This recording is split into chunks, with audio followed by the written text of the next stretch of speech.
ગણેશાય નમઃ. નમસ્કાર મિત્રો, આજે આપણે પીપળાના વૃક્ષ વિશે વાત કરવા જઈ રહ્યા છીએ. કારણ કે આપણે બધા જાણીએ છીએ કે પીપળાના વૃક્ષને દેવ વૃક્ષ કહેવામાં આવ્યું છે. પીપળાના વૃક્ષની પૂજા કરવી ખૂબ જ મહત્વપૂર્ણ છે. તેની પૂજા કરીને આપણે તમામ દેવી દેવતાઓના આશીર્વાદ પ્રાપ્ત થાય છે. કહેવાય છે કે આ વૃક્ષની નીચે પીપળાના ઝાડના મૂળને દેવતાઓનું સ્વર્ગ માનવામાં આવે છે. અહીં તમામ દેવી દેવતાઓનો વાસ માનવામાં આવે છે અને પુરાણોમાં જણાવવામાં આવ્યું છે કે પીપળાના ઝાડના મૂળમાં ભગવાન વિષ્ણુ, થડમાં કેશવ અને પાંદડાઓમાં ભગવાન નારાયણ શ્રી હરિ અને ફળમાં અચ્યુતમ સર્વ દેવતાઓની સાથે સદા નિવાસ કરે છે. પીપળાની પૂજા કરવાથી સુખ, સમૃદ્ધિ, ઐશ્વર્ય અને ધનની પ્રાપ્તિ થાય છે. મનમાં જે ઈચ્છા હોય તે ઈચ્છા મનમાં રાખીને પીપળાના વૃક્ષની પૂજા કરવામાં આવે તો બધા જ પ્રશ્નોનો ઉત્તર તમને આ વિડીયો દ્વારા જાણવા મળશે. સૌથી પહેલા આપણે જાણીશું કે પીપળાના ઝાડની પૂજા કરવાથી ફાયદો શું છે. પીપળો એક એવો છોડ છે કે જેની પૂજા કરવાથી ખૂબ જ ચમત્કારિક અને ખૂબ જ ઝડપથી લાભ થાય છે. એવું પણ જોવામાં આવ્યું છે કે જે કોઈ વ્યક્તિને ખૂબ જ તકલીફ થાય છે તે સમયાંતરે બીમાર રહે છે અને ખૂબ જ પરેશાન રહે છે, અને જો તે પીપળાના ઝાડને પાણી ચડાવે છે તો જલ્દી જ તેને દવાઓનો લાભ મળે છે અને તે સ્વસ્થ થઈ જાય છે. તમે આર્થિક રીતે પરેશાન છો, શારીરિક રીતે પરેશાન છો અને માનસિક રીતે તમે ખૂબ જ પરેશાન છો, તમે તણાવમાં રહો છો, તો તમારે પીપળાના વૃક્ષની પૂજા કરો છો, તો પીપળાના ઝાડને પાણી આપો છો, દીપનું દાન કરો છો, પરિક્રમા કરો છો, તો તમારી સમસ્યાઓ ખૂબ જલ્દીથી દૂર થઈ જશે. પીપળાના વૃક્ષની પૂજા કરવાના ઘણા ચમત્કારિક ફાયદાઓનું વર્ણન આપણા શાસ્ત્રોમાં પણ કરવામાં આવ્યું છે. જે લોકો પીપળાના વૃક્ષની પૂજા કરે છે તેમના અનુભવો ખૂબ જ ચમત્કારિક હોય છે. જે લોકો પીપળાના વૃક્ષની નિયમિત પૂજા કરે છે તેઓ ખૂબ જ ખુશ રહે છે, કારણ કે તેઓને તેનાથી ખૂબ જ ઝડપથી લાભ મળે છે.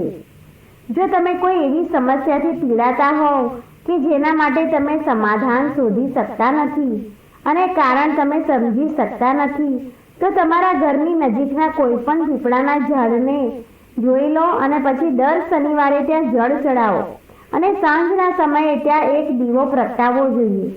જલ્દી જ તમારી ચિંતાઓમાંથી મુક્તિ મળી જશે. કારણ કે આપણા શાસ્ત્રોમાં એવું માનવામાં આવ્યું છે કે પીપળાના ઝાડ પર અનેક દેવી દેવતાઓનો વાસ છે.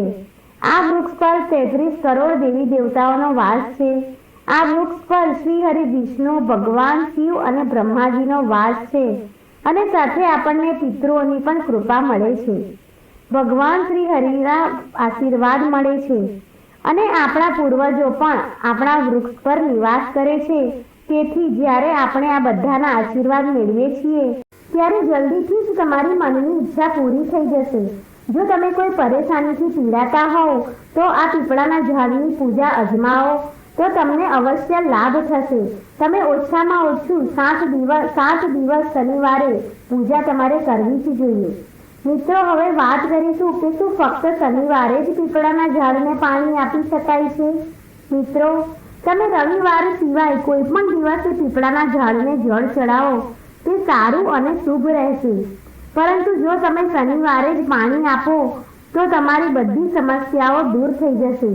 શનિવાર એક ખાસ દિવસ છે અને શનિદેવ સ્વયં કહે છે કે જે કોઈ શનિવારના દિવસે પીપળાના ઝાડને જળ ચડાવે છે, જો તેને શનિ સંબંધિત કોઈ પણ પ્રકારની સમસ્યા હોય તો હું તેને બધી સમસ્યાઓમાંથી મુક્ત કરીશ, અને જો શનિને લગતી કોઈ પણ સમસ્યા હોય તો તમે તેનાથી મુક્ત થઈ જશો.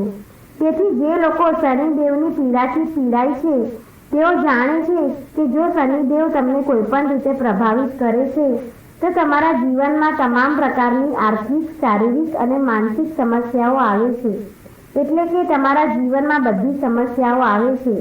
જો શનિદેવ અશુભ ફળ આપે છે તો શનિવારના દિવસે જ પાણી આપો. તેનાથી તમને તમારા પૂર્વજોના આશીર્વાદ મળશે.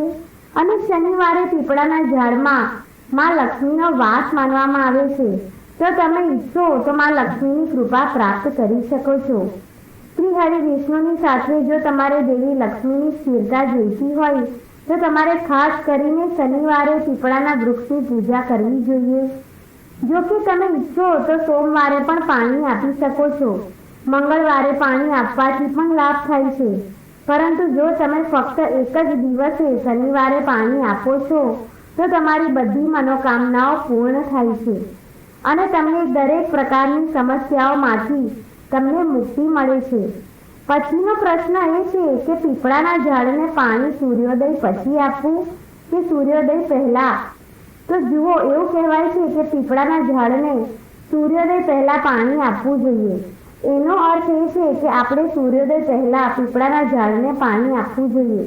ઘણા લોકો કહે છે કે સવારે વહેલા પાણી પીવડાવવું જોઈએ.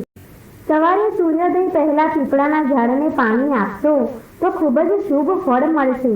શનિવારના દિવસે જ્યારે તમે પાણી આપો છો ત્યારે તમારે પીપળાના ઝાડને સ્પર્શ કરવો જોઈએ.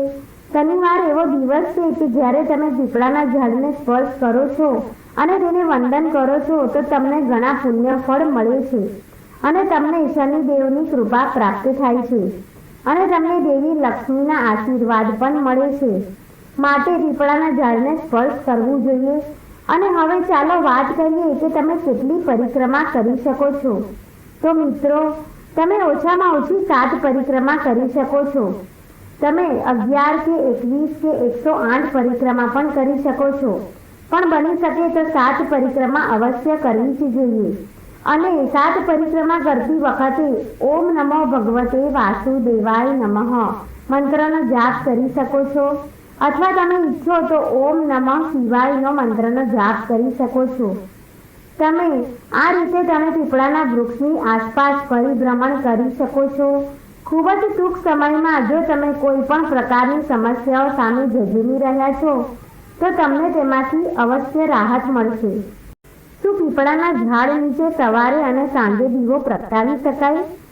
તો મિત્રો, સવારે પણ દીવો પ્રગટાવી શકાય. સવારે પણ જ્યારે તમે પરિક્રમા કરો છો ત્યારે સરસવના તેલનો દીવો પ્રગટાવો અને સાંજે પણ સરસવના તેલનો દીવો પ્રગટાવવો જોઈએ. અથવા તલનો દીવો પણ કરી શકો છો. શનિવારના દિવસે સરસવના તેલનો દીવો પીપળાના ઝાડ નીચે કરવાથી શનિ સાથે સંબંધિત જે પણ સમસ્યાઓ હોય તે તમામ સમસ્યાઓમાંથી મુક્તિ મળે છે. તમે તેને સવાર સાંજ બંને સમયે પ્રગટાવી શકો છો. તમારે આ ધ્યાન રાખવું જોઈએ કે પછીનો પ્રશ્ન છે કે પરિક્રમા કરવી જરૂરી છે? કેમ? જો તમે કેટલી કરવી તો પરિક્રમા કરવી ખૂબ જ જરૂરી છે. આમ કરવાથી આપણી પીડા અને પરેશાનીઓ દૂર થઈ જાય છે. જ્યારે આપણે પીપળાના વૃક્ષની પરિક્રમા કરીએ છીએ આપણે દરેક સમસ્યાઓમાંથી મુક્ત થઈએ છીએ. તમે કોઈ પણ પ્રકારની સમસ્યાથી પીડાતા હોવ તે સમસ્યાને તમે તમારાથી દૂર કરી શકો છો. તમે સમસ્યાઓથી પીડિત છો તે સમસ્યાઓને તમારા મનમાં યાદ રાખીને પીપળાના વૃક્ષની 7 પરિક્રમા કરો તો તમારી પરેશાનીઓનો હલ જરૂરથી નીકળશે. ખૂબ જ જલ્દી તમને તમારી સમસ્યાઓમાંથી મુક્તિ મળશે. અને આ જ સમયે તમે ભગવાન શ્રી હરિ વિષ્ણુના મંત્રનો જાપ કરશો તો તમને ખૂબ જ લાભ થશે. પાણી આપ્યા પછી તમારે થોડીવાર માટે પીપળાના ઝાડ નીચે બેસીને મંત્રનો જાપ કરવો જોઈએ. મિત્રો, તમે જોશો કે બહુ જ જલ્દી 2 કે 3 માત્ર શનિવારે તમને ખૂબ જ ઝડપથી આરામ મળે છે. કારણ કે પીપળાના ઝાડ નીચે જાપ કરવાથી આપણને આપણા પૂર્વજોના આશીર્વાદ મળે છે અને પીપળાના ઝાડ નીચે સાધના કરવાથી આપણે સિદ્ધિ પ્રાપ્ત કરી લઈએ છીએ. તેથી જો તમારે ઝડપથી સિદ્ધિ જોઈતી હોય તો પીપળાના ઝાડ નીચે ધ્યાન સાધના અવશ્ય કરવી જોઈએ. જો પીપળાના ઝાડ નીચે ભગવદ્ ગીતાનો પાઠ કરવામાં આવે તો અનેક જન્મોના પાપોનો નાશ થાય છે. જો તમે હનુમાન ચાલીસાનો પાઠ કરો છો તો તમને કર્મમાંથી મુક્તિ મળે છે. જો તમે સુંદરકાંડનો પાઠ કરો છો તો તમારા જીવનના તમામ અવરોધો દૂર થશે અને તમારા કાર્ય, જો તમારી કોઈ પણ પ્રકારની સમસ્યાઓ દૂર થઈ જાય તો તમારે શનિવારે પીપળાના ઝાડને પાણી અવશ્ય ચડાવવું જ જોઈએ. પ્રિય મિત્રો, આજના વિડીયોમાં અમે પીપળાના વૃક્ષ વિશે આપણા મનમાં જે પ્રશ્નો હતા તેનો હલ બતાવ્યો છે. આશા છે કે તમને આ માહિતી પસંદ આવી હશે. તો આ વિડીયોને લાઈક કરો. આવી જ આધ્યાત્મિક માહિતી ધરાવતા વિડીયો જોવા માટે ચેનલને સબસ્ક્રાઇબ જરૂર કરો અને કોમેન્ટ બોક્સમાં જય શ્રી કૃષ્ણ જરૂર લખો.